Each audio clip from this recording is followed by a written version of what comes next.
bro, I look like what's buddy name? Fuck, what's that nigga name? D'Angelo Russell. That's what it is. I'm gonna put a picture up like right here so y'all can see. Yeah, D'Angelo Russell, you feel me? Extendos. Hey, yeah. So, story time. My first time going overseas.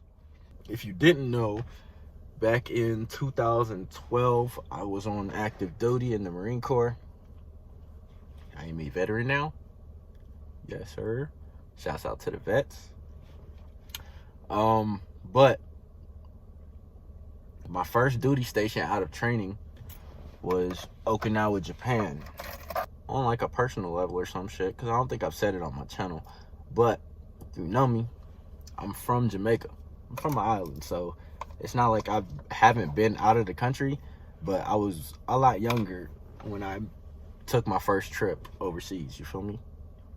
So I'm in Virginia, Fort Lee, the army base out there. If you've been there, shouts out to Fort Lee. It's boring as shit, bro. Fort Lee, Virginia. I'm just wrapping up my job school or whatever. They told us we could request where we wanted to go, east, west, overseas. So my first choice was overseas. Second choice was West Coast. Third choice was East Coast. I wanted to go to Cali, but I definitely wanted to go overseas first, because in my mind, I thought like being overseas was gonna be like a Tokyo Drift movie, like the whole thing. Like it was just gonna be fast cars and like that's it. Like that's all I thought it was. I was wrong. So we put our requests in. First sergeant comes back and he's like, hey, you got your little request. You're going overseas. Your first duty station gonna be Okinawa. I'm like, yeah, bet. Before going overseas, they give you some leave. My parents drove me all the way from Jacksonville all the way to, it was like Richmond, Virginia. That's where I left out of. Yeah, they flew me out. They drove me all the way to Richmond. Dropped me off at the airport. I hop on the plane. I'm excited. I got a layover in Chicago. I'm kicking it there. And then from Chicago straight to Tokyo. So I'm on the plane for an ungodly amount of hours. And we finally make it to Tokyo. And I'm super hyped. But it's nighttime. And over there, the airports aren't really like 24 hours. Like, so if you get in late, you're not getting on another plane. If you get in past like 8 or 9 o'clock, you're not getting on another plane until like 5, 6 a.m. So they put us in this little hotel, right? And the hotel was fire, bro. There was a whole restaurant downstairs, complimentary service, vending machines on every floor, like in between, like every like 4 rooms, there was like a vending machine. And it wasn't like nothing American, it was all Japanese, so I was like super into it. A little front desk. Asked them if I could like exchange some money, because all I had was American bills. I ain't had no yen, no Japanese bills. So they told me what a little machine was. I went over there, I switched it out. I think I only switched out like maybe $40 or $50. So I got that, went to these little vending machines and racked up, bro. I got like 5 different kinds of drinks, 4 or 5 different bags of chips, 3 or 4 different Japanese candies, bro. I was loading up on these vending machines. I think I probably hit every vending machine on my floor at least once. Get my snacks, I go back to the room, chilling, boop, boop, boop. I gotta use the bathroom. This was like the fanciest, simplest bathroom I had ever been in, bro. It was small, right? But everything was automated. Everything had buttons, you feel me? Showers had buttons and shit. None of the buttons were in English. I could not read shit. I'm trying to use the bathroom or whatever. I get done, and I'm like, all right, well, which button am I supposed to press? I'm tripping. All the buttons had was like little pictures, water spout, like it was weird, bro. Buttons, bro. If you ever been to Japan, like if you active duty right now, drop a comment, bro. Let me know. Let me know if y'all know what I'm talking about, bro. But like, so it was weird, bro. My fucking camera just cut off and shit. But y'all know what I'm talking about, bro. It's just fucking buttons on the fucking bidets. I find the button that I think is the flush button. I press it, no flush. Rainforest sounds. I'm like, yo, what is this? My toilet is making sound. So I find another button. I press that. The raindrop sounds, the rainforest sounds stop, and it turns into like raindrops, like it's raining out. I'm like, okay, this still ain't it. I go all the way to like the top of the panel. I press the first button I see. That was not the flush button, bro. I felt this little beam, this little stream of water like shoot up my butt, bro. Up my butt, bro. It was just like, oh my God, I lost my mind. It was the refresher thing, like to clean your butt, bro. Oh my God.